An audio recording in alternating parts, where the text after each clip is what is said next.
Você já sentiu vergonha de conversar com Deus? Uma vez eu achei tão engraçado, uma pessoa me disse que ela não gostava de conversar com Deus sem roupa, porque ela se sentia constrangida, né? Enfim, de estar ali exposta. Gente, desde Adão e Eva, né? Foi usada essa estratégia de tentar se esconder de Deus. Mas não adianta, porque Ele te conhece e ainda assim Ele quer te ouvir. Que bom que você está aqui no Colo do Pai, o canal que em apenas 10 minutos por dia pode transformar a sua vida com Deus. Nessa semana, estamos te trazendo ferramentas práticas de cura emocional, cura espiritual e, consequentemente, cura física, né? Em nome de Jesus. E por que isso, né? Porque muitas das nossas doenças físicas vêm da parte emocional. Então é importante que você tenha consciência disso. Eu acho tão interessante quando a gente fala sobre o medo que a gente tem do julgamento, né? Ou, por exemplo, tem o medo da opinião das pessoas. Eu sei que é algo que a gente não assume muito, mas vira e mexe dá um medinho, porque a gente gosta de buscar por aprovação muitas vezes. Então, tem coisas que tá no teu íntimo ali que com certeza você nunca contou pra ninguém. E tá tudo bem, né? A gente não tem que ficar expondo a nossa vida pra todo mundo mesmo. Mas se a gente observar os 3 principais atributos de Deus, que são onipresença, ou seja, Ele está em todos os lugares. Inclusive, quando eu era criança, eu achava tão engraçado isso, porque eu pensava, nossa, ao mesmo tempo que eu tô aqui, brincando com meus primos, tem tantas outras coisas acontecendo no mundo, né? E pensa que Deus é esse que está em todos esses lugares. É muito doido, né? Então, onipresença, onipotência, ele é poderoso, ele é todo poderoso, ele tem todo o poder do mundo para fazer o que ele quiser. E por último, onisciência. Onisciência significa que ele tem o conhecimento de tudo. Então, quando a gente pensa nesses 3 atributos, especialmente o terceiro, fica muito fácil a gente entender como Deus funciona. Então, olha que interessante, em Salmos, capítulo 138, diz o seguinte: Senhor, Tu examinastes a fundo a minha alma e conheces todas as coisas a meu respeito. Então, não é uma coisa ou outra que Deus conhece, Ele conhece todas as coisas. Ele sabe o que acontece com a gente quando a gente está descansando, quando estamos caminhando. Ele conhece de longe cada um dos nossos pensamentos. Aí o capítulo continua dizendo: Tu examinas cuidadosamente todos os meus passos e observas com atenção o meu sono. Tu conheces muito bem tudo o que eu faço. E olha essa parte. Tu sabes tudo o que eu vou dizer antes da palavra ser formada em minha boca. Então, gente, Deus te conhece muito melhor do que você mesmo. Acho importante a gente já colocar essa informação aqui no início, né? Porque não existe nada no seu coração que Deus não saiba. Pode existir coisas e sentimentos e emoções que você não sabe. Daí você vai descobrindo ao longo do tempo, né? Das situações, enfim. Mas Deus, gente, Ele já sabe de tudo desde o início. Ele que te criou. E ainda assim, às vezes a gente tem vergonha de conversar com Deus. Como se a gente fosse abrir o nosso coração para uma pessoa que não soubesse do que se tratasse e essa pessoa fosse julgar mal ou não fosse aprovar aquilo que você está falando ou fazendo ou sentindo. Mas não é o caso de Deus. Muito pelo contrário.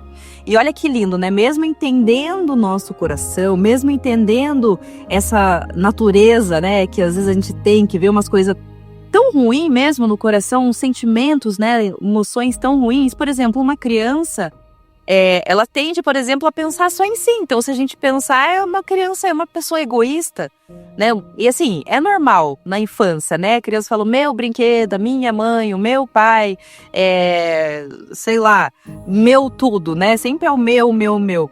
O problema é quando a gente cresce e continua com esse pensamento. No sentido de querer só pensar nos teus interesses pessoais. Só que mesmo Deus conhecendo a nossa natureza, conhecendo o nosso coração, Ele nos ama tanto que Ele enviou o filho dele, o único filho dele, para morrer por mim e por você. Isso é muito lindo, gente, se a gente parar para pensar. Olha o amor dele, ele é incondicional. Ou seja, não importa o que você faça, Deus não vai te amar mais ou te amar menos.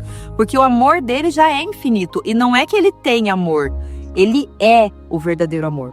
Então, voltando aqui pro raciocínio. Então, às vezes a gente não fala algo para alguém, que a gente fica com medo do julgamento, a gente quer a aprovação das pessoas, né? Existe uma necessidade de pertencimento, existe uma necessidade, muitas vezes, de aprovação social.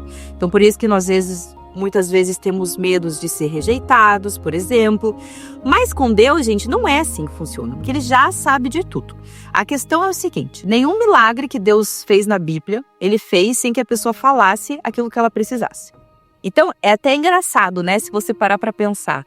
Mas ele chega para o cego e pergunta: o que queres que eu te faça? É aquele famoso versículo, né, que Jesus repete várias vezes. O que queres que eu te faça? Gente, um cego, ele não queria falar, né? Vamos combinar que ele quer enxergar.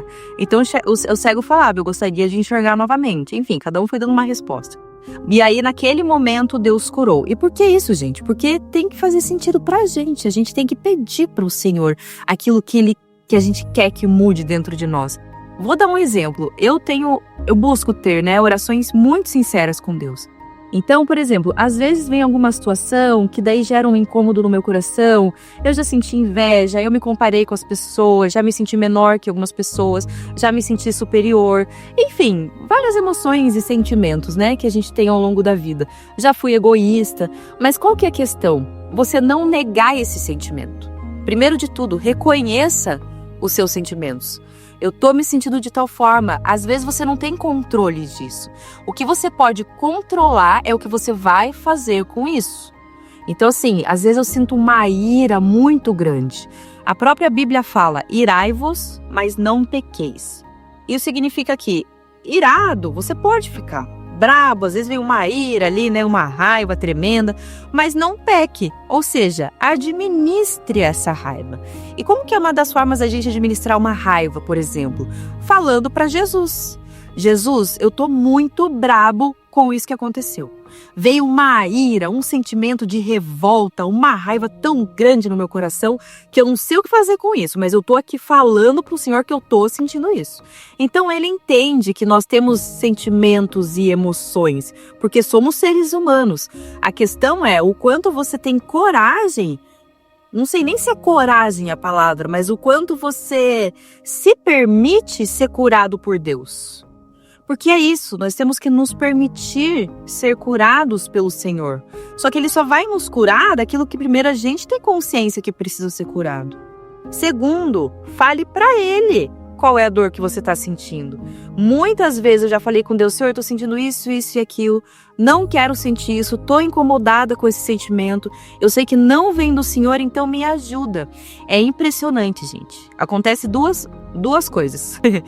Ou Ele me dá estratégias para que eu cure aquele problema, aquele desafio, né, que eu estou vivendo. Ou Ele já transforma o meu coração. E quando eu penso naquilo, eu já não me incomodo mais. Olha que interessante, né? É muito importante a gente entender que quando a gente pede algo para Deus, por exemplo, tinha uma época que eu pedi para Deus que eu precisava me posicionar com as pessoas, de uma forma assertiva, né? Sem magoar, mas também sem ser omissa. Então eu pedi para o Senhor: me ajuda a me posicionar. Gente, quando você precisa se posicionar, o que Deus vai fazer? Colocar pessoas que invadam ali um pouquinho o limite, né? Que excedam um pouquinho o limite, justamente para que você aprenda a se posicionar. Ninguém se posiciona com outra pessoa que está, né, assim, dentro respeitando a tua personalidade, o teu jeito, o teu espaço. Não, são nos desafios mesmo, né? São nas relações interpessoais que a gente aprende a se posicionar, por exemplo. Então, tudo que você deseja mudar no seu coração, peça para Deus e Ele vai te ajudar. Ou Ele vai transformar o seu coração, ou Ele vai te dar estratégias para que você passe por algum processo, para que aí você tenha teu coração transformado. E o que eu acho mais lindo é que, assim, a gente entende, né, que os processos são muito doloridos, tem processos que parece que Deus realmente esquece da gente, embora isso nunca aconteça, né? Ele sempre sabe por que aquilo está acontecendo na nossa vida. Mas depois que os processos passam, fica a maturidade, fica a transformação do coração. Olha que linda essa passagem que está em 1 João. Fala o seguinte: se confessarmos os nossos pecados, Ele é fiel e justo para perdoar os nossos pecados e nos purificar de toda injustiça. Para você entender melhor como isso funciona, pensa que uma criança se sujou e está cheia de lama. Aí ela chega em casa e fala assim para a mãe: mãe, me sujei, me perdoa, né? Cometi aqui um erro, me distraí, me sujei inteira, enfim. Aí a mãe fala assim, tudo bem, tá perdoado, vamos limpar essa lama. Quando ela fala isso, tudo bem, tá perdoado, vamos limpar essa lama, ela está perdoando a criança. Agora, quando no versículo fala, purificar de toda injustiça, significa que aquela mãe, ela vai limpar toda a lama daquela criança. E é isso que Deus faz com a gente. Ele limpa tudo de ruim que tem no nosso coração. Por isso que uma oração que a gente deve fazer ao Senhor é: Pai, sonda o meu coração, me traga aquilo que eu preciso mudar. E Ele traz, gente. Ele não resiste a um coração quebrantado, a um coração que se humilha aos seus pés, né, aos pés da cruz. Então, um conselho, um direcionamento que eu trago para você hoje, uma ferramenta prática. Se você é melhor com escrita, escreva uma carta para Deus, uma oração, algo que está te incomodando. Se você é melhor em falar, converse verbalmente com Deus, expresse aquilo que está te incomodando. Se você é melhor em pensamento, pense, converse através de oração de pensamento, no sentido assim, eu tô ali no meu diálogo interno, né? Gente, transforma o diálogo interno numa oração. Pronto, tá resolvido. Então eu quero te encorajar a falar com Deus de uma forma sincera. Entenda que Ele já conhece o seu coração, Ele já sabe tudo que você precisa mudar. A questão é se faz sentido para você, se você acha que precisa mudar. Se você acha que não precisa, Ele não vai interferir, porque Ele nos deu o livre-arbítrio. Eu quero pedir para que você se inscreva no nosso canal se essa mensagem fez sentido para você. É muito importante a tua inscrição, porque o nosso canal ele precisa de toda uma estrutura para funcionar. E quando você se inscreve, você explica, né? Você fala para o YouTube que essa mensagem é relevante. E assim a gente consegue impactar também a vida de outras pessoas. Então, resumindo, não tenha medo do julgamento de Deus. É muito desafiador quando a gente pensa assim, eu fiz algo tão errado que eu tenho vergonha de falar com Deus, então eu vou me afastar. Isso é a pior coisa que você pode fazer. Por mais que você erre e amanhã erre de novo e depois erre de novo, não desista de abrir o seu coração para Deus. Porque Ele sim é o único que vai te tirar toda a lama de dentro e de fora. Amém? Vamos fazer uma oração. Senhor, nós queremos aprender a orar de verdade. Sem máscaras, sem frases ensaiadas, sem medo do teu olhar. Nos ensina, Pai, a ter coragem de sermos sinceros diante de Ti, a falar o que sentimos, mesmo quando tudo é confuso, feio ou até mesmo dolorido. Sabemos que nada do que carregamos te surpreende, porque Tu já nos sonda e nos conheces por completo.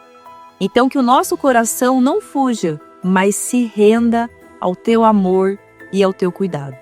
Que a gente não esconda o que precisa ser curado, que as nossas orações sejam um espaço de verdade, onde encontramos o Teu amor que acolhe e transforma. Em nome de Jesus, oramos, amém. E se um simples hábito diário pudesse mudar toda a sua vida emocional? Fica aqui com a gente que amanhã nós vamos te explicar do que se trata. Deus te abençoe.